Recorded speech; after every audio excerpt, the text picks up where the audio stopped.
El sonido del cucharón golpeando mi cabeza fue seco, metálico, tan rápido que por un momento pensé que había sido un accidente. Pero cuando levanté la vista y vi los ojos de mi nuera, entendí que no lo era. «¿Quién cocina así, vieja inútil?», gritó Vanessa, apretando el mango del cucharón con tanta fuerza que sus nudillos se pusieron blancos. El caldo caliente se derramó sobre el suelo. Yo sentí un zumbido en los oídos, una mezcla de vergüenza y rabia contenida. Mi hijo, Andrés, estaba sentado en el sofá, a escasos metros de la cocina. No volteó, no dijo una palabra, solo subió el volumen de la televisión. En ese momento, algo dentro de mí se rompió. No fue el orgullo. Eso lo había perdido hacía tiempo. Fue algo más profundo. La certeza de que el amor de madre, si se entrega sin límites, puede convertirse en la soga que uno misma se pone al cuello. Pero antes de continuar, quiero hacerte una invitación muy especial. Suscríbete al canal y deja tu me gusta. Esto me ayuda a ver que me apoyas y disfrutas de mis historias. Y comenta aquí abajo desde qué ciudad nos estás viendo. Ahora, continuemos. Vanessa me lanzó una mirada fría. «Limpia eso y haz algo decente.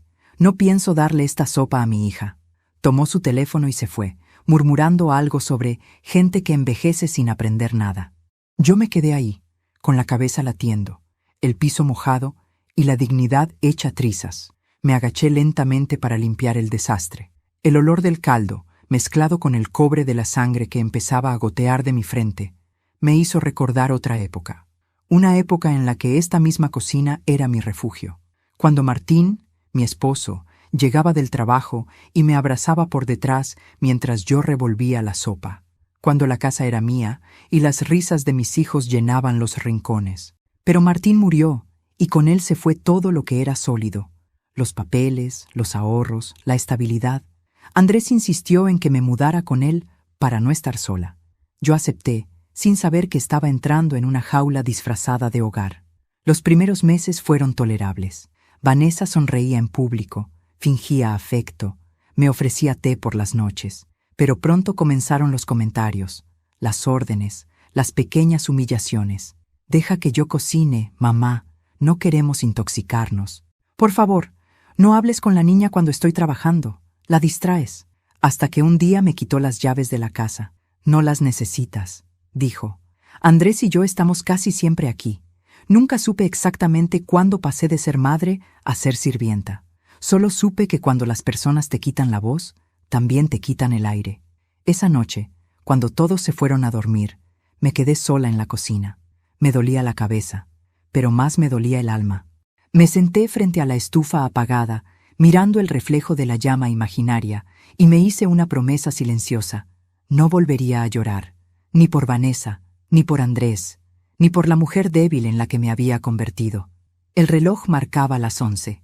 Me levanté para guardar las ollas cuando lo escuché. Un estruendo, un golpe seco que hizo vibrar los platos del estante. Venía del sótano. Me quedé inmóvil. En esa casa nadie bajaba al sótano. Andrés siempre decía que estaba lleno de cosas viejas del anterior dueño, y Vanessa no permitía que nadie lo tocara. Pero aquella noche, el ruido no sonó como un accidente, sonó como una llamada. Me acerqué a la puerta del sótano. El pomo estaba frío. Giré lentamente y abrí. Un aire denso, húmedo, me envolvió. El olor a polvo, madera y metal oxidado llenó mis pulmones. Tomé una linterna del cajón y bajé los primeros escalones. El sonido de mis pasos resonaba con eco, como si alguien más caminara detrás de mí. Cuando llegué al final, la linterna iluminó algo que no esperaba ver. Una vieja mesa de trabajo, con herramientas, cajas y frascos cubiertos de polvo. Y en medio, una caja de madera, cerrada con un candado. Encima, un papel amarillento con una sola palabra escrita: Ángela. El corazón me dio un vuelco. Esa letra, la reconocería incluso en la oscuridad. Era la de Martín, mi esposo muerto. Mis manos temblaban. Toqué la caja, sintiendo la textura áspera de la madera. El candado estaba oxidado, pero la tapa parecía ceder con un poco de fuerza. Intenté abrirla, sin éxito. Me quedé mirando esa caja durante minutos, con la respiración contenida. ¿Qué hacía algo así en el sótano de mi hijo? ¿Cómo había llegado hasta ahí? Martín había muerto hace más de 10 años, y todo lo suyo se había guardado o vendido. ¿Era una coincidencia? ¿O algo que él había planeado? Subí las escaleras despacio, con la linterna aún encendida. El silencio de la casa era tan espeso que podía escucharse el tic-tac del reloj de pared y el ronquido débil de Andrés en el sofá. Apenas cerré la puerta del sótano, escuché pasos arriba. Vanessa. Su voz sonaba molesta. «¿Qué haces levantada?» «Nada. Tuve sed». «Pues apaga las luces, que aquí no hay electricidad gratis». Volvió a su cuarto sin esperar respuesta. Yo me quedé inmóvil, con una idea creciendo en mi cabeza. Esa caja no había aparecido por accidente. Esa noche no dormí. El zumbido del golpe en mi cabeza seguía ahí, pero ya no dolía tanto. Había sido una señal. El cucharón, la sopa, el estruendo, todo. Como si el universo me hubiera dicho que ya era hora de levantarme. Cuando amaneció, el primer rayo de sol entró por la ventana y cayó justo sobre la llave vieja que colgaba del clavo junto al reloj. Esa llave había estado ahí desde que llegué. Vanessa siempre decía que no servía para nada, pero yo la tomé, la observé bajo la luz, y algo me dijo que esa llave abriría la caja. Respiré hondo. Por primera vez en muchos años sentí una chispa encenderse en el pecho. No era ira, era determinación. Sabía que si abría esa caja, nada volvería a ser igual. Pero ya no me importaba, porque cuando una mujer ha sido humillada al punto de perder su reflejo, cualquier secreto se convierte en esperanza. Y esa mañana, al mirar el cucharón aún manchado sobre el mostrador, lo supe con certeza. No era yo quien debía tener miedo. Era Vanessa. Dormí poco esa noche. Cada vez que cerraba los ojos, veía el nombre Ángela escrito en esa hoja amarillenta sobre la caja del sótano. No era solo tinta, era una llamada, una voz que venía del pasado, atravesando la oscuridad para recordarme que, aunque todos me creyeran débil, yo aún tenía historia que contar. Al amanecer, cuando los primeros rayos del sol rozaron la cortina, me levanté sin hacer ruido. El pasillo olía a café viejo y a desconfianza. Desde el cuarto de al lado escuché los pasos de Vanessa. Era su rutina: levantarse tarde, revisar el celular y dar órdenes antes de que Andrés saliera al trabajo. Yo esperé a que el auto se alejara, a que la puerta del dormitorio se cerrara, a que el silencio se hiciera cómplice. Entonces bajé al sótano con la llave que había encontrado colgada junto al reloj. La puerta chirrió al abrirse. El aire estaba más pesado que la noche anterior. Había polvo suspendido en cada rayo de luz que entraba por la rendija del tragaluz. La caja seguía allí, esperándome sobre la mesa, como si supiera que volvería. Tomé la llave y la acerqué al candado. Encajó a la perfección. El metal se dio con un clic que me hizo contener el aliento. Levanté la tapa. Adentro, el olor a papel viejo y madera húmeda me trajo de golpe recuerdos que creí enterrados. La voz de Martín llamándome mi guerrera. Sus manos manchadas de grasa después del taller, las noches en las que me juraba que todo lo que construíamos era para asegurar el futuro de los nuestros. Dentro de la caja había 3 cosas: una carpeta marrón atada con una cuerda, una foto en blanco y negro y un sobre sellado con cera. El sobre tenía una inscripción con su letra firme, la misma que reconocería en cualquier rincón del mundo: para cuando la casa ya no sea hogar. Sentí un escalofrío recorrerme el cuerpo. Me senté en el suelo y rompí el sello con cuidado. Dentro había una carta escrita con tinta azul, prolija, sin tachaduras. Empecé a leer con las manos temblorosas. Mi querida Ángela, si estás leyendo esto, es porque mi silencio ha durado más de lo que esperaba.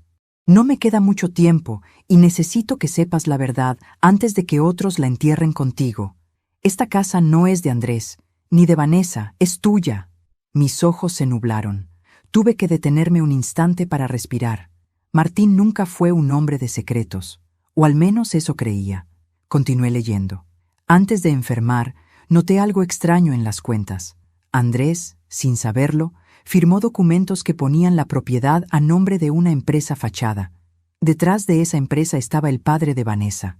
Te advertí, pero no quisiste creerlo. Dijiste que el amor de un hijo no puede ser usado como moneda. Tenías razón, pero también estabas equivocada. Si algún día te hacen sentir que estorbas en tu propia casa, busca esta carta. Y busca a Saúl. Leí ese nombre 2 veces. Saúl, el mejor amigo de Martín, su socio en el taller, el hombre que desapareció después del funeral sin dejar rastro. Siempre pensé que fue por dolor. Ahora entendía que fue por lealtad. Guardé la carta en mi delantal y abrí la carpeta.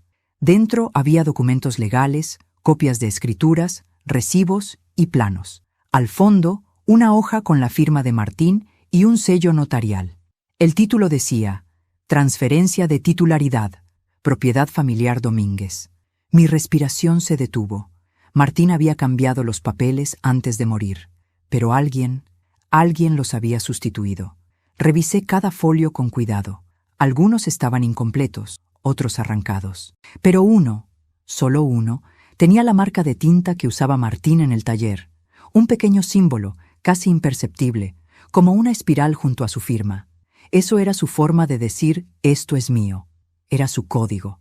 Y entonces entendí. La traición no había sido de desconocidos. Venía de dentro. Escuché pasos arriba. Vanessa. La puerta del sótano se cerró de golpe, haciendo temblar las paredes. Por un segundo creí que me había encerrado. Pero no. Solo había pasado frente a la puerta. Aún así, el miedo me hizo esconder la carta en el bolsillo y cerrar la caja de nuevo. Subí las escaleras despacio, tratando de que mis rodillas no traicionaran el temblor que las recorría. Cuando llegué al final, Vanessa estaba sirviéndose café, con el ceño fruncido. ¿Dónde estabas? Buscando azúcar, respondí sin titubear. Pues no hay. Si quieres endulzar algo, usa lo que tengas de sobra. Paciencia, sonrió, satisfecha con su propia crueldad, y se fue. Yo me quedé mirándola mientras se alejaba, con una calma que no era resignación. Era una calma distinta, una que huele a tormenta antes del trueno. Pasé el resto de la mañana fingiendo normalidad. Lavé platos, doblé ropa. Escuché las risas falsas de Vanessa por teléfono y el silencio culpable de mi hijo cuando cruzaba la mirada conmigo. Pero dentro de mí algo se movía. Era como si las palabras de Martín me hubieran devuelto el pulso. Por primera vez en años no me sentí débil. Me sentí necesaria, importante, viva. Cuando cayó la noche, tomé la carta otra vez y la leí bajo la lámpara del comedor. Al final, había una postdata que no había notado antes. No te desesperes. Si el tiempo te roba la voz, usa el silencio como arma. Saúl tiene la otra mitad de la verdad. Él sabe qué hacer cuando tú no puedas. Me quedé mirando esas líneas durante varios minutos. La casa estaba en calma, pero yo no. Esa misma noche buscaría a Saúl. No sabía si seguía vivo, pero lo encontraría. Porque cuando la verdad te toca la puerta, ya no hay marcha atrás. Pasaron 2 días desde que encontré la carta, pero sentí que habían sido años. No podía comer ni dormir. Cada vez que veía a Vanessa moverse por la casa, cada vez que oía la voz de mi hijo pidiéndome comprensión, algo en mí ardía. Ya no era rabia, era certeza. Martín había dejado un mensaje para mí, y yo no iba a morir sin descifrarlo. Esa mañana, mientras doblaba la ropa en la sala, esperé a que Andrés y Vanessa salieran al trabajo. Apenas el sonido del motor se perdió en la calle, fui directo al viejo escritorio donde mi hijo guardaba los documentos familiares. El cajón estaba cerrado con llave. Busqué una horquilla, la introduje con cuidado y oí el clic. Dentro, entre facturas y papeles de impuestos, encontré un sobre con un nombre escrito a mano. Saúl Gutiérrez, Notaría del Centro. Mi corazón dio un salto. No lo dudé. Tomé mi abrigo, guardé el sobre de Martín en el bolso y salí a la calle. El aire de la mañana tenía ese frío que se siente solo cuando estás a punto de cambiar tu destino. El edificio de la notaría seguía igual que hace 20 años. La pintura descascarada, las macetas secas en el balcón y esa puerta pesada que siempre chirriaba al abrirse. Empujé con cuidado. Dentro, un olor a papel, tinta y polvo antiguo me dio la bienvenida. Una joven secretaria levantó la vista. «Buenos días, señora». «¿La atienden?» «Busco a Saúl Gutiérrez. Es amigo de mi esposo». Bueno, lo era. ¿Su esposo? Martín Domínguez. La mujer frunció el ceño, revisó una agenda y luego me miró con una expresión de sorpresa. ¿Usted es la señora Domínguez? Sí. Espere un momento, por favor. Entró a una oficina del fondo. Escuché murmullos, pasos, y luego una voz grave, familiar, casi olvidada. «¿Ángela? ¿Eres tú?» Giré. Allí estaba Saúl. El tiempo le había robado el cabello, pero no la mirada. Sus ojos seguían siendo los mismos, nobles, cansados, sinceros. Nos quedamos un instante sin hablar. Era como ver un espejo del pasado. El taller, las risas de Martín, las cenas improvisadas los domingos. Todo volvió de golpe. «Dios mío», dijo Saúl acercándose. «No puedo creer que estés aquí». «Yo tampoco. Pensé que nunca vendrías. Martín me envió». Susurré y le mostré la carta. Saúl la tomó con manos temblorosas. Leyó en silencio. Cada línea parecía golpearle el alma. Cuando terminó, me miró con los ojos húmedos. «Sabía que un día esto iba a pasar», dijo en voz baja. «Tu esposo me pidió que guardara un sobre, pero cuando fui a entregártelo después del funeral, alguien vino antes que yo». «¿Alguien? ¿Quién?» «Un joven. Decía ser tu hijo». Sentí un frío recorrerme los huesos. «¿Andrés?» Saúl asintió. «Sí. Firmó un recibo. Dijo que tú estabas enferma y que me agradecías por traerle los papeles del seguro. Me pareció raro, pero supe que Martín confiaba en él». «¿Y qué contenía el sobre?» «Una copia de las escrituras originales de la casa y una cláusula especial que blindaba tu propiedad si alguien intentaba transferirla sin tu firma». «¿Y qué hizo Andrés con eso?» «No lo sé, pero desde entonces nunca volví a verlo». Me senté, mareada. Sentía las lágrimas arder detrás de los ojos, pero no las solté. No todavía. «Entonces, ¿todo esto fue planeado por ellos?» «No exactamente», respondió Saúl. «Al principio tu hijo no sabía lo que hacía. Vanessa lo manipuló. Lo convenció de que era lo mejor para ambos, que tú estarías cuidada, que la casa seguiría en la familia». Reí, amarga, cuidada, claro, a golpes y humillaciones. Saúl apretó los labios. Martín lo sospechaba. Por eso grabó todo. ¿Qué? Sí, hay una cinta, Ángela. Una grabación que él dejó como prueba. ¿Dónde está? No lo sé con certeza, pero me dijo que la escondió en el lugar donde todo comenzó. Lo miré sin entender. ¿El taller? Exacto, el viejo taller detrás del jardín.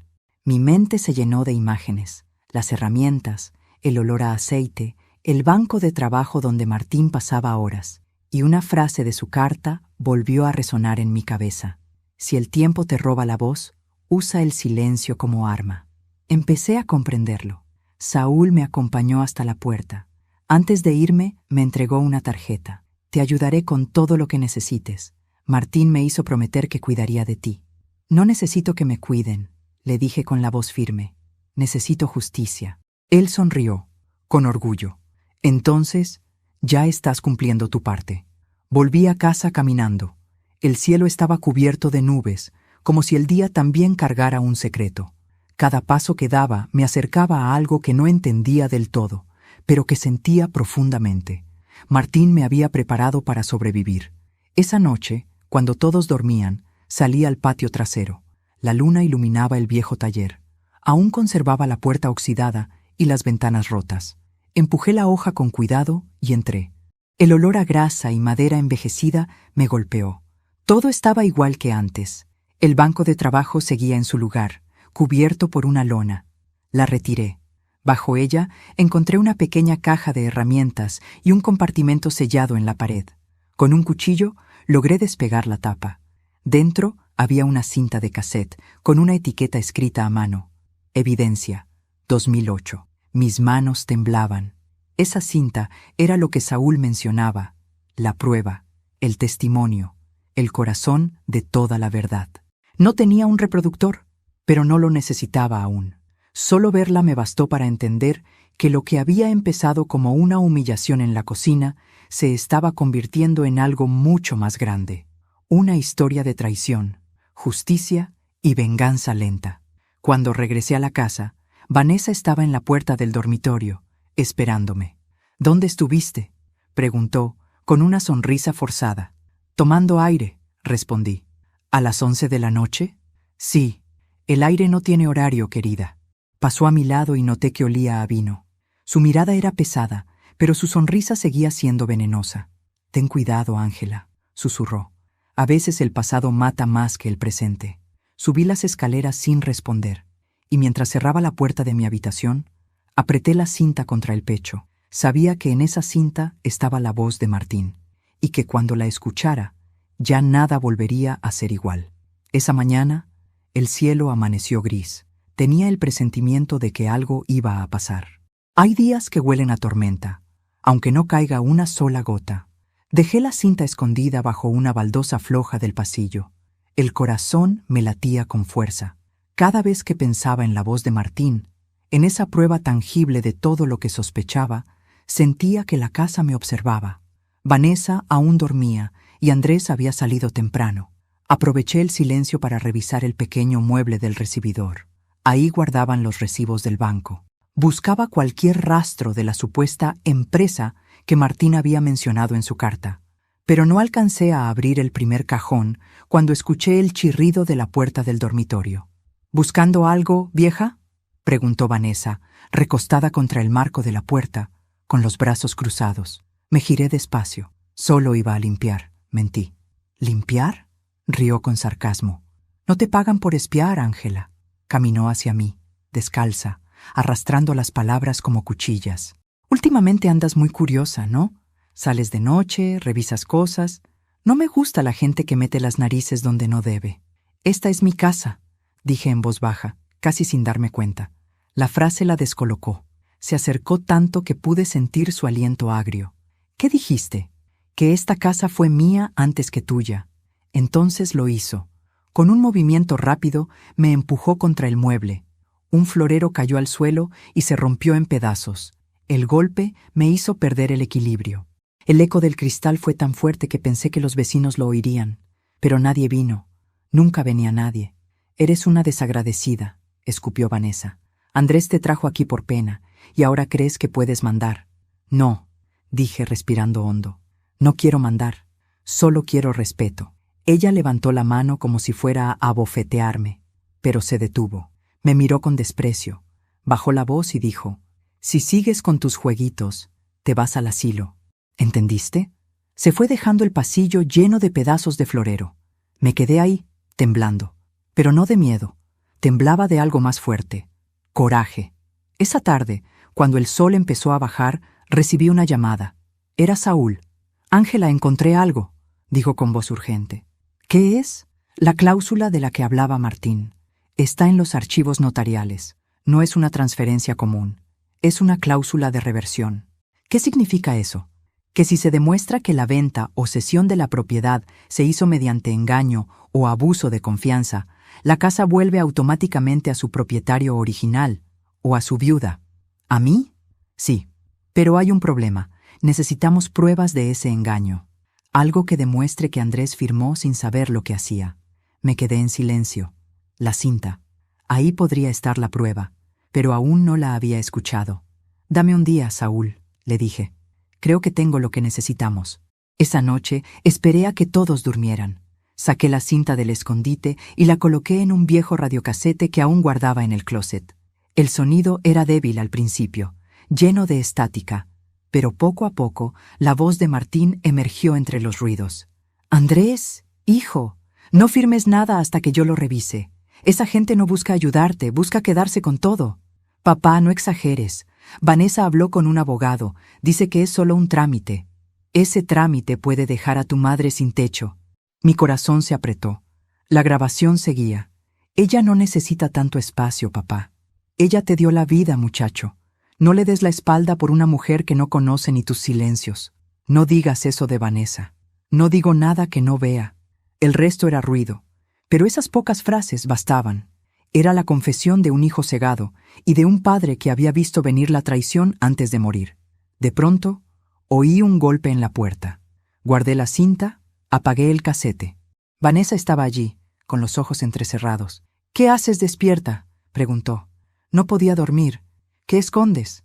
«Nada».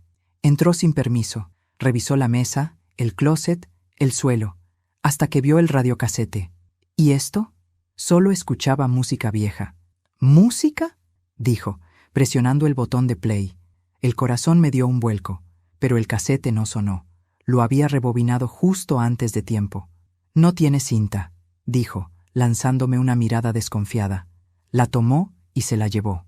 A partir de ahora, no quiero que uses mis cosas, dijo, cerrando la puerta. Cuando se fue, me derrumbé sobre la cama. Las lágrimas salieron solas, no por dolor, sino por impotencia. Vanessa tenía la cinta, la prueba, la última voz de Martín, pero no se la dejaría por mucho tiempo. Al día siguiente fui al mercado temprano, fingiendo rutina. Compré lo justo y volví antes del mediodía. La casa estaba vacía. Subí al cuarto de ellos. Revisé el cajón de la cómoda. Ahí estaba, la cinta, guardada bajo unas bufandas. La tomé con cuidado. No me tembló el pulso. Por primera vez no me sentí víctima. Me sentí cazadora. Esa tarde llamé a Saúl y le conté todo. Guárdala, me dijo. No la uses todavía. Vanessa puede oírte. No pienso esconderme más, Saúl. Ángela, prométeme que no harás nada sola. Ya no estoy sola, respondí. Martín está conmigo. Cuando Andrés llegó esa noche, noté que algo en él había cambiado. Tenía los ojos rojos, como si hubiera llorado. Se sentó frente a mí, sin decir palabra. ¿Qué pasa, hijo?, pregunté. Vanessa me dijo que la empujaste. ¿Qué? Dice que la atacaste, que le gritaste que la casa era tuya. Reí con amargura. No la empujé. Ella me golpeó. No empieces, mamá. No empiece, repetí, alzando la voz por primera vez. Ella me humilló, Andrés, me golpeó. Y tú no hiciste nada. Su rostro cambió. Por primera vez vi un destello de duda, de culpa. Mañana hablaré con Saúl, le dije con calma. Quiero que estés. ¿Saúl? Sí. Tu padre confiaba en él. Se levantó bruscamente y se fue sin responder. Yo me quedé en la sala, mirando la cinta sobre la mesa. Sabía que al día siguiente todo empezaría a girar, porque los secretos, igual que las ollas en la estufa, pueden hervir en silencio, hasta que se desbordan. Las casas guardan secretos, aunque sus dueños los ignoren. Algunas paredes esconden voces, otras ocultan pecados. La mía respiraba culpa. Después de la discusión con Andrés, la atmósfera se volvió espesa. No había gritos, pero el silencio lo llenaba todo. Vanessa me miraba con recelo, como quien vigila a una enemiga. Y yo, aunque seguía temblando por dentro, ya no era la misma mujer de antes. Había cruzado un límite invisible. Esa noche, mientras preparaba la cena, noté algo extraño. La baldosa frente al fregadero hacía un sonido hueco al pisarla. ¡Crack! Un sonido corto, seco, como si debajo hubiera un espacio vacío. Me agaché, pasé la mano por la superficie y sentí una hendidura casi imperceptible, justo en el borde. Al principio pensé que era una grieta más del suelo viejo, pero la curiosidad, o quizás la intuición, me hizo buscar una espátula y levantar con cuidado una esquina. El polvo salió volando y un aire frío subió desde abajo. Debajo de esa baldosa había un compartimiento oculto. Dentro, envuelto en una tela oscura, había algo metálico. Lo saqué con cuidado. Era una grabadora portátil de las antiguas, con un pequeño botón rojo aún cubierto de grasa. Junto a ella, una llave oxidada y un pedazo de papel doblado. Lo abrí. Solo tenía una frase, escrita con la letra firme de Martín. Si llegaste hasta aquí, significa que aún no te has rendido. Sigue el sonido del reloj. Me quedé mirando esas palabras, sintiendo cómo se mezclaban el miedo y la emoción. El reloj. ¿A qué se refería? Miré alrededor. El único reloj que había pertenecido a Martín era el viejo reloj de pared del comedor, ese que colgaba desde hacía años y que siempre se atrasaba 5 minutos, el mismo donde había encontrado la llave colgada días atrás. Me levanté y me acerqué a él. El tic-tac sonaba irregular, como si el tiempo dentro de esa casa también respirara con dificultad. Toqué el marco, moví la madera y noté que una parte estaba suelta. Al retirarla, cayó una fotografía antigua.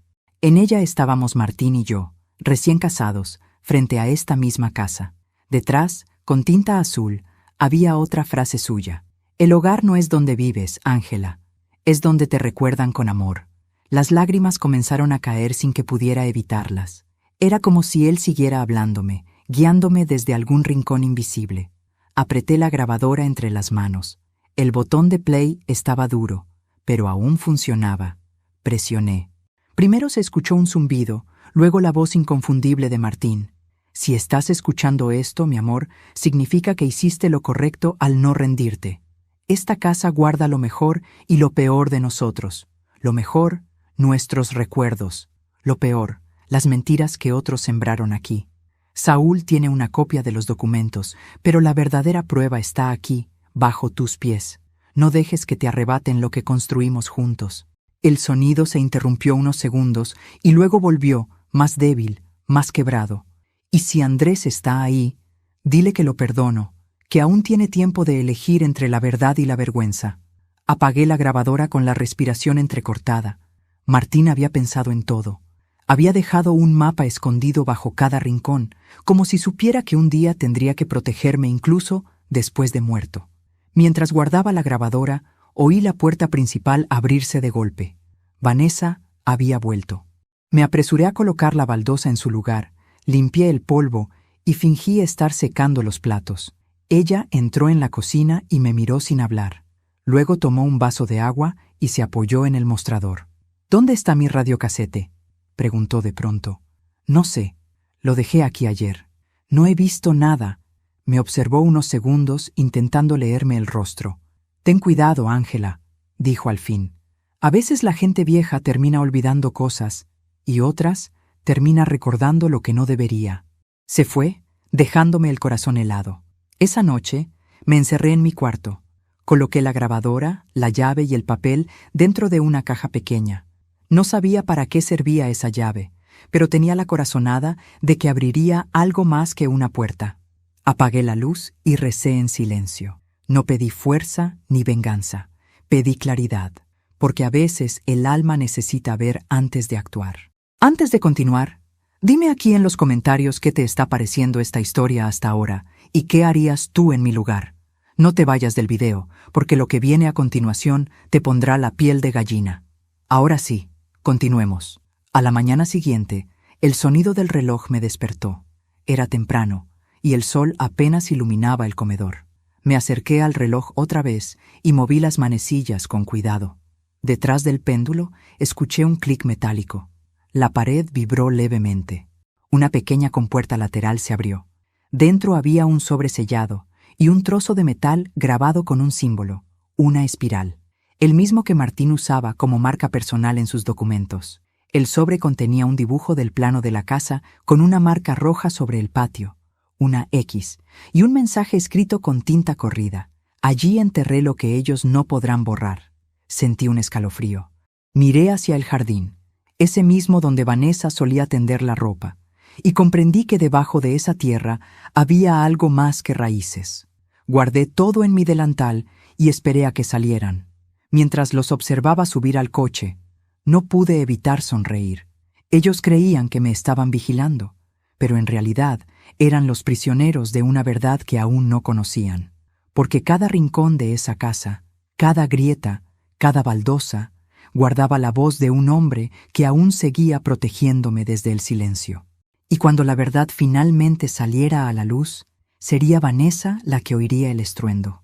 Amaneció con el cielo cubierto de nubes pesadas, grises, como si la casa misma supiera lo que estaba a punto de ocurrir.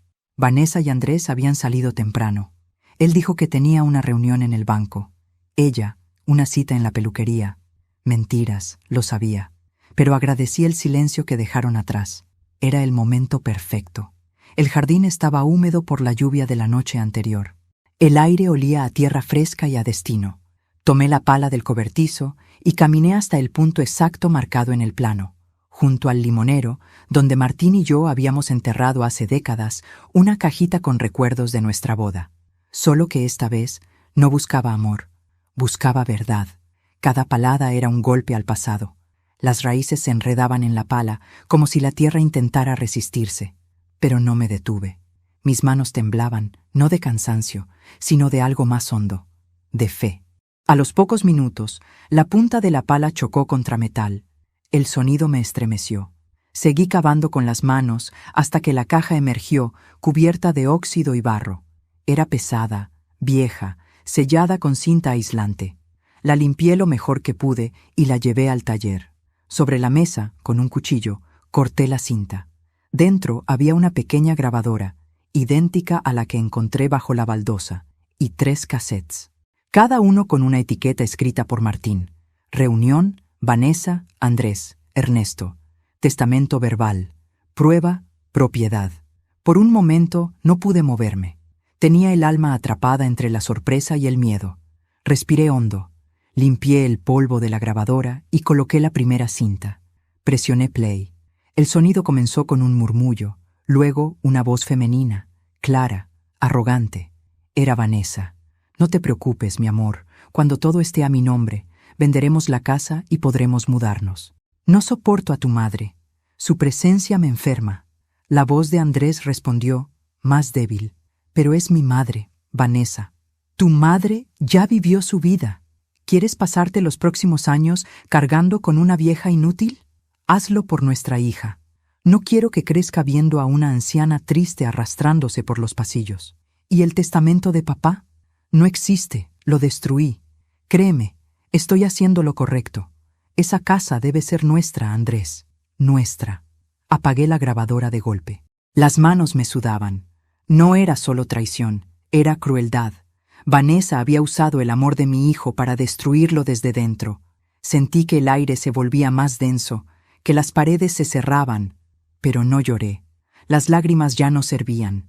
Eran armas que había aprendido a guardar. Tomé la segunda cinta, testamento verbal. La coloqué con cuidado y presioné play. Soy Martín Domínguez. Grabo esto por si algo me ocurre antes de dejar el documento final firmado. Esta casa fue construida con el trabajo de toda una vida. Le pertenece a mi esposa, Ángela. Si alguien intenta arrebatársela, espero que la ley o Dios haga lo correcto. Su voz temblaba. Al fondo se oía el tic-tac del reloj del comedor, ese mismo reloj que aún colgaba sobre mi mesa. Sentí que el tiempo se doblaba, como si él hablara desde otro lado del muro. Y si algún día mi hijo olvida quién fue su madre, que escuche esto. Los hijos que olvidan de dónde vienen terminan perdiendo a dónde van. Paré la grabadora. Apoyé la frente sobre la mesa. No pude evitar sollozar. No de tristeza, sino de alivio. Por fin tenía la voz de Martín confirmando lo que durante años grité en silencio. La tercera cinta era la más corta. Tenía la inscripción Prueba, propiedad. La reproduje con cautela. Se escuchaban voces masculinas. Una era la de Saúl. La otra, inconfundible, pertenecía al padre de Vanessa, Ernesto Castillo, el notario. Martín, te digo que firmes, nadie te va a quitar nada. Ernesto, no confío en ti, he visto cómo manipulas los papeles. Esos son rumores, rumores que tú mismo alimentas. Se oye un golpe de mesa. Si tocas mis escrituras, Ernesto, te juro que el peso de la ley caerá sobre ti. Tú ya no estarás para verlo. El ruido final fue una puerta cerrándose y el sonido de una respiración agitada. Luego, silencio. Apagué la grabadora. Martín había grabado su última conversación con el hombre que destruyó nuestra tranquilidad. Y ese hombre era el padre de la mujer que me humillaba cada día. Me quedé mirando la caja abierta. Ahí estaba todo. El mapa de la traición, el rastro de un crimen silencioso y la voz de un amor que, incluso después de la muerte, seguía protegiéndome. Guardé las cintas en una bolsa y llamé a Saúl. Saúl, ya no es una sospecha, lo tengo todo. ¿Las grabaciones? Las 3. Martín grabó a Ernesto y dejó un testamento verbal. Hubo un silencio largo al otro lado de la línea. Ángela, escúchame bien, dijo al fin. No hagas nada aún. ¿Por qué? Porque si Ernesto llega a enterarse de que las tienes, puede hacerte daño. Ya me hicieron daño, Saúl. Ahora es mi turno. Colgué antes de que pudiera convencerme de lo contrario. Esa tarde, mientras el sol se escondía, volví a la cocina. El mismo lugar donde todo comenzó. El cucharón colgaba aún del gancho de la pared. Lo miré sin miedo. El metal reflejaba mi rostro, pero ya no era el de una mujer derrotada.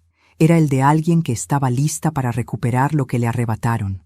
Pensé en Vanessa, en sus palabras, en su desprecio, y sonreí, porque no había nada más poderoso que una mujer que deja de tener miedo. El reloj del comedor sonó 8 veces. Cada campanada me recordó la voz de Martín. Usa el silencio como arma. Y eso haría. Esperaría, observaría, y cuando menos lo esperaran, hablaría. Dicen que el veneno más efectivo no es el que mata rápido, sino el que se sirve con una sonrisa. Esa tarde, mientras ponía la mesa del comedor, recordé esa frase que mi madre solía repetir cuando alguien la traicionaba. No hablaba de matar, ella jamás lo habría hecho. Hablaba de justicia, de esa justicia que no necesita gritar, solo esperar el momento exacto para actuar. La mesa estaba impecable, mantel blanco, copas brillantes, las flores favoritas de Vanessa en el centro. Hasta encendí velas, como si de verdad quisiera celebrar algo. Pero en realidad, lo que se iba a celebrar esa noche no era una reconciliación. Era el principio del fin. Llamé a Andrés y Vanessa a cenar. También invité a Saúl, con la excusa de que quería agradecerle por ayudarme con unos papeles del banco. Andrés pareció sorprendido. Vanessa fingió cortesía. «¡Qué detalle, Ángela!», dijo, sonriendo con ese aire de superioridad que siempre le salía natural. «Pensé que ya no cocinabas».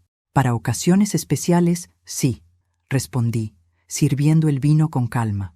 Cuando todos se sentaron, la casa estaba bañada por la luz tenue de las velas. Parecía una escena tranquila, casi familiar, pero bajo la superficie, el aire era denso. Yo podía sentir cómo los ojos de Vanessa me examinaban, buscando algo fuera de lugar.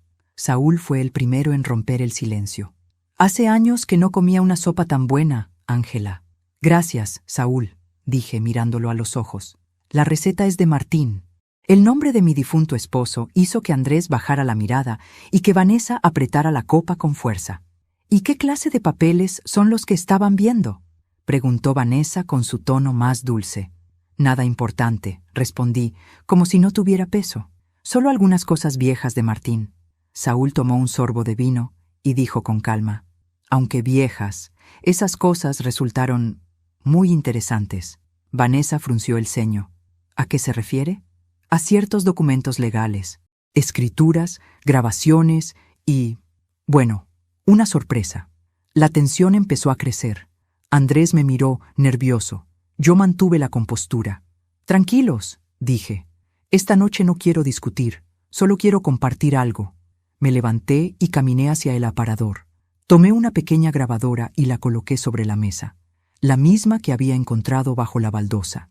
«Esto», dije, «lo grabó Martín antes de morir. Pensé que era justo que todos lo escucháramos». Vanessa se levantó de golpe. «¡Apaga eso!», gritó. «No tienes derecho». «Si no tienes nada que ocultar», respondí sin mirarla. «No debería preocuparte». Presioné play. La voz de Martín llenó el comedor, firme, sereno, inconfundible. «Soy Martín Domínguez. Si alguien está escuchando esto, es porque ya no estoy aquí.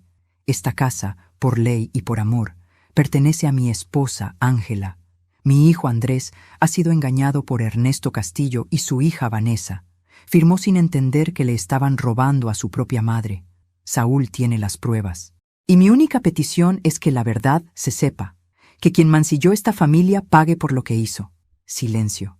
Solo el sonido del reloj del comedor. Vanessa temblaba. Andrés estaba pálido. Saúl la observaba con los brazos cruzados, en completo silencio. Eso es falso», tartamudeó Vanessa. «Es un montaje». «¿Montaje?», preguntó Saúl, sacando una carpeta del maletín. «¿También son falsos los documentos con la firma de tu padre? ¿Y los recibos bancarios a tu nombre, con transferencias de la cuenta de Martín?». Vanessa se quedó sin voz. Andrés miró a su esposa con los ojos abiertos de par en par. «¿Qué hiciste, Vanessa?», susurró. Ella se levantó bruscamente. «Nada. Tu madre está detrás de todo esto. Siempre quiso separarnos». Me acerqué despacio. Cada palabra mía fue una daga envuelta en calma. «Vanessa, el amor no se roba. Y lo que tú hiciste no fue amor, fue codicia». Andrés se levantó, tambaleando.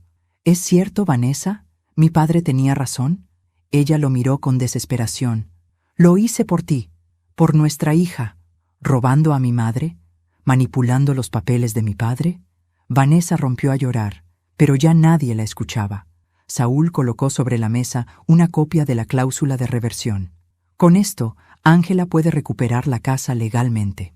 Y tú, Vanessa, Tendrás que responder por falsificación de documentos y fraude patrimonial. Ella se desplomó en la silla. La máscara se había caído. Andrés se tapó el rostro. «Dios mío», susurró. «¿Qué hemos hecho?» Yo me senté de nuevo. Mi voz salió tranquila, serena, casi maternal. «No hemos hecho nada, hijo. Solo hemos escuchado lo que siempre estuvo ahí. La verdad no se destruye, solo se entierra. Y tarde o temprano, vuelve a salir a la luz». Vanessa se levantó, tambaleante. «Esto no se va a quedar así», dijo, señalándome con el dedo. «Oh, claro que no», respondí, mirándola fijamente. «Porque mañana, cuando entreguemos todo esto al juzgado, ya no podrás quedarte aquí». Ella quiso hablar, pero Andrés la detuvo. «Vete, Vanessa». «¿Qué?» «Te dije que te vayas». Su voz era dura, seca. Ella lo miró con furia, pero entendió que ya no tenía poder. Tomó su bolso y salió sin mirar atrás. El sonido de la puerta cerrándose fue como un suspiro que llevaba años esperando escapar. Esa noche, el reloj del comedor marcó las 11. Saúl se despidió con un apretón de manos y una mirada de orgullo silencioso. Andrés se quedó en el sofá, cabizbajo. Yo recogí los platos lentamente, sin decir palabra. Cuando terminé, me acerqué a él. Le acaricié el cabello, como cuando era niño. «Hijo», dije, «las mentiras siempre encuentran su final. A veces, solo hay que tener paciencia para verlas caer». Él levantó la vista, con lágrimas en los ojos. «Perdóname, mamá». «No tienes que pedirme perdón», respondí, sonriendo con tristeza. «Solo prométeme que esta vez no volverás a bajar la cabeza». Esa fue la última cena que compartimos los tres bajo el mismo techo. No hubo brindis, ni risas, ni despedidas amables. Pero hubo algo más valioso, la verdad sobre la mesa. Y en ese silencio posterior, supe que Martín, desde donde estuviera, sonreía. Porque el amor, cuando es honesto, siempre termina ganando. A la mañana siguiente, el sol entró por primera vez en mucho tiempo sin parecer una amenaza. La casa, esa que tantas veces me pareció una prisión, olía a pan tostado y café. Y, por extraño que suene, por fin sentí que el aire me pertenecía. Vanessa se había ido en medio de la noche. Andrés no dijo a dónde, y yo no pregunté.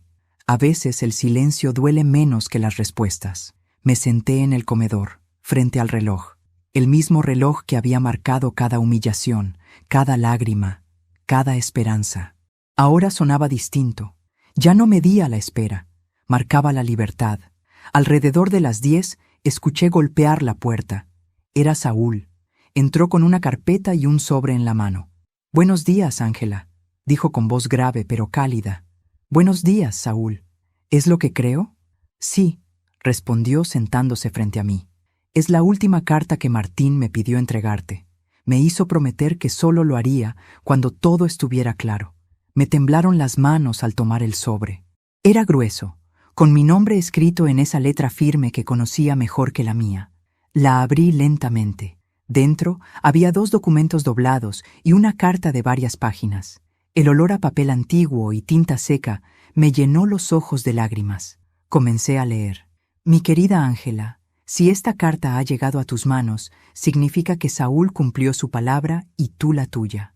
No rendirte. Sé que has sufrido más de lo que imaginé, pero también sé que siempre tuviste la fuerza que yo admiré desde el primer día que te vi». Mis ojos se nublaron. Cada palabra era una caricia que venía del otro lado del tiempo. No pude evitar que te lastimaran, pero pude dejarte algo que nadie podrá quitarte. En este sobre hay 2 cosas, una cláusula legal y una decisión moral. La cláusula devuelve esta casa a tu nombre, de manera irrevocable. Nadie podrá venderla, hipotecarla ni transferirla mientras vivas. La decisión, en cambio, te pertenece. Pasé a la segunda hoja. La tinta se había corrido un poco, como si la hubiera escrito con prisa o emoción. He decidido dejar una pequeña cuenta a nombre de Andrés, con la condición de que se use para la educación de su hija. No quiero castigar a los inocentes por los errores de los adultos, pero la administración de esa cuenta estará a tu cargo. Tú decidirás cuándo y cómo se usará.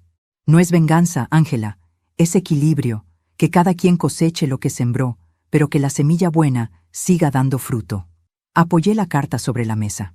El reloj marcaba las 11:30. El sol caía justo sobre la silla de Martín, la misma donde él solía sentarse a leer el periódico. Por un instante, creí verlo ahí, mirándome, con esa sonrisa serena de quien sabe que, al final, todo encajó. Saúl esperó en silencio, dándome tiempo para procesar cada palabra. «Tu esposo era un hombre sabio», dijo al fin.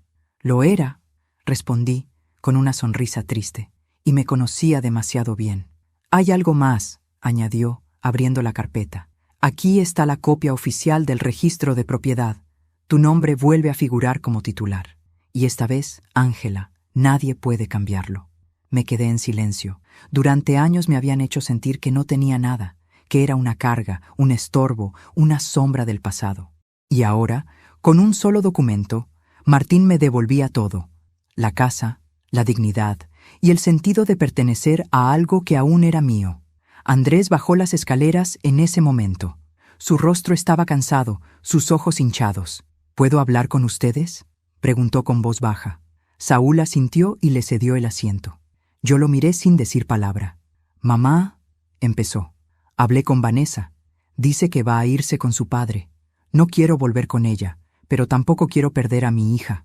«No tienes por qué perderla», le respondí, «pero debes aprender a cuidarla como no supiste cuidarme a mí». Él asintió, con lágrimas contenidas. «Lo sé. Tu padre pensó en eso», dije, entregándole la carta. «Ahí está su última voluntad». Andrés leyó en silencio. Sus labios se movían, pero no decía nada. Cuando terminó, levantó la vista. «Papá», susurró, apenas audible, y se echó a llorar, como un niño. Lo abracé. Por primera vez en muchos años, lo abracé sin rencor. No para consolarlo, sino para liberar a los dos. Cuando Saúl se despidió, el cielo empezaba a nublarse otra vez. Le di las gracias, no solo por cumplir su promesa, sino por no rendirse ante el tiempo. «Martín estaría orgulloso de ti, Ángela», dijo al irse. «Y yo de él», respondí. Cerré la puerta y me quedé un momento mirando el jardín. Las flores blancas que había plantado con Martín estaban en plena floración. Una brisa suave movía los pétalos como si el aire quisiera aplaudir. Me senté en el porche y volví a leer la última línea de la carta. «Cuando todo esto termine, no llores por lo que perdiste. Sonríe por lo que sobrevivió. Tú». Esa tarde, tomé una taza de té y miré alrededor. La casa ya no era un campo de batalla, era un santuario. No de silencio, sino de verdad. Puse la carta de Martín en un marco sobre la repisa del reloj, y mientras el tic-tac llenaba el aire, comprendí algo. Mi esposo no solo me había dejado una casa, me había dejado una lección sobre la dignidad, el perdón y el amor que trasciende la muerte. Al caer la noche, la pequeña nieta de Ángela entró corriendo desde la puerta. «Abuela, mira lo que dibujé», gritó, mostrando un papel lleno de corazones. La tomé en brazos. «Es hermoso, mi amor. ¿Puedo quedarme contigo esta noche?» «Claro, cariño. Esta casa también es tuya». La niña sonrió.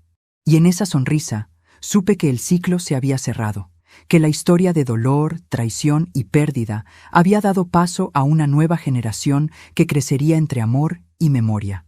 El último favor de Martín no fue legal, fue espiritual.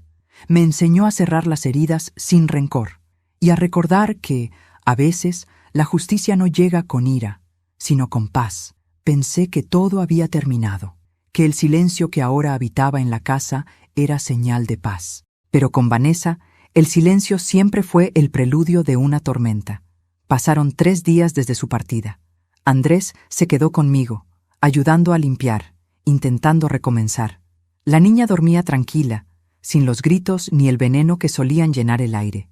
Sin embargo, una mañana, el timbre sonó con una violencia que heló mi sangre. Eran 2 agentes de policía.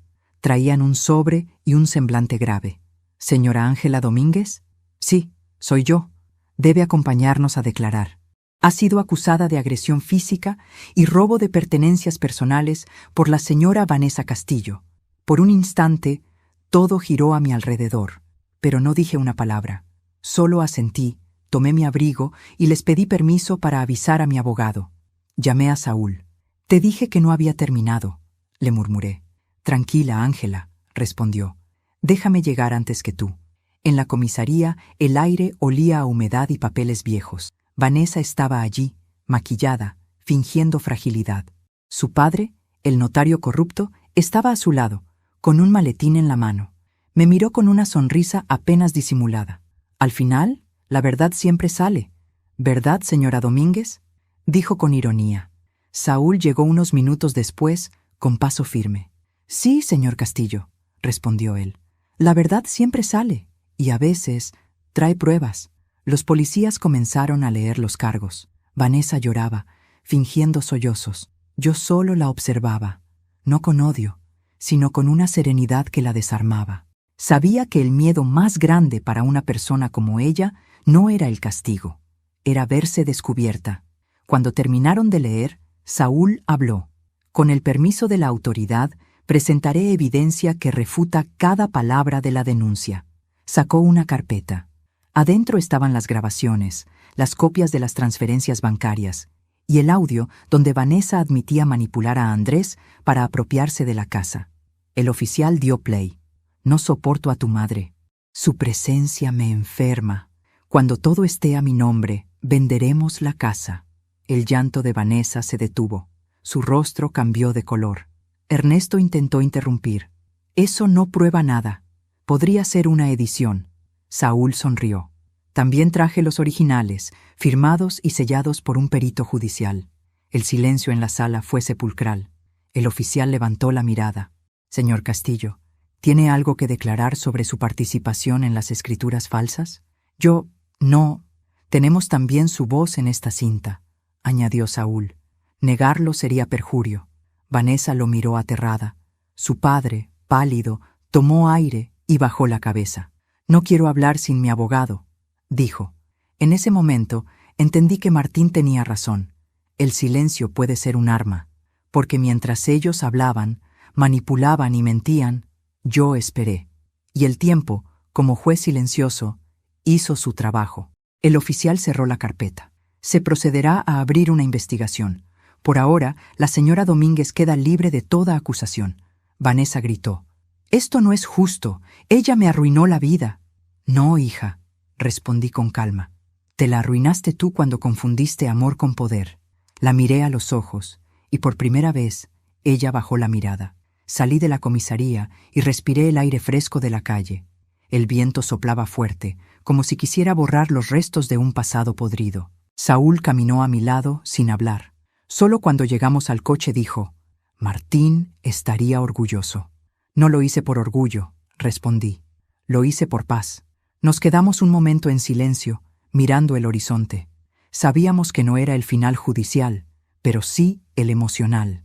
Ellos se hundirían en su propio lodo, y yo, al fin, podía volver a vivir sin miedo. Esa noche, ya en casa, miré a mi nieta dormir. Su respiración suave llenaba el cuarto de un sonido que curaba.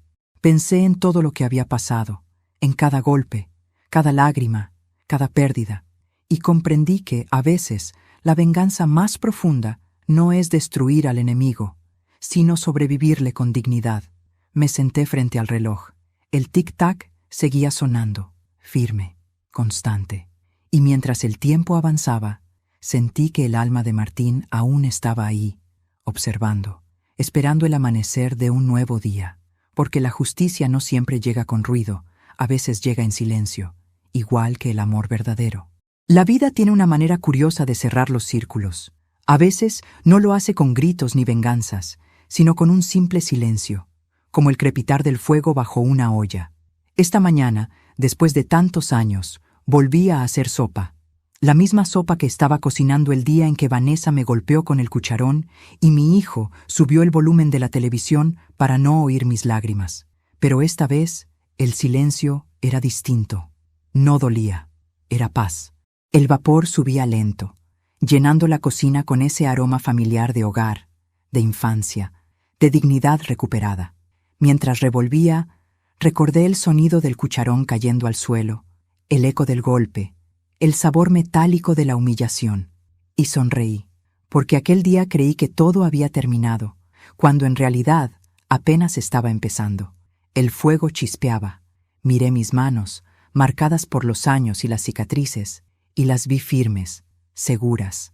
Cada arruga era una historia, cada línea, una lección. Andrés entró en la cocina, con la niña en brazos. «Huele bien, mamá», dijo, sonriendo. «Es la receta de tu padre», respondí, removiendo con calma. La sopa que hacía cuando queríamos recordar que seguíamos juntos, aunque todo se desmoronara afuera. La pequeña se acercó a la olla y preguntó con esa curiosidad pura que solo los niños conservan. «¿Por qué lloras, abuela?» «No lloro, mi amor», dije limpiándome las mejillas. «Es el vapor de la sopa».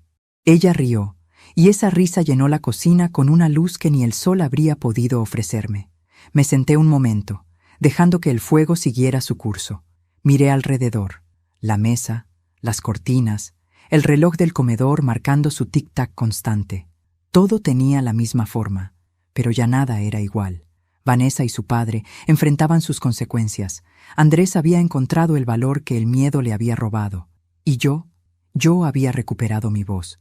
Una voz que no necesitaba gritar. Bastaba con estar, con existir, con sostener la mirada sin bajar los ojos ante nadie. Me acerqué al reloj y acaricié el marco de madera.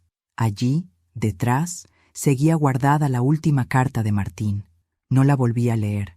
No hacía falta. La llevaba grabada en el corazón. El fuego que destruye también calienta, Ángela. Depende de cómo lo uses. Recordé esas palabras y miré la llama bajo la olla. El fuego seguía siendo el mismo de siempre, pero yo ya no. Había aprendido a usarlo para iluminar, no para arder. Serví 3 platos, uno para Andrés, otro para la niña, y uno más, el de Martín. Lo puse frente a su silla vacía, junto al periódico que aún conservo.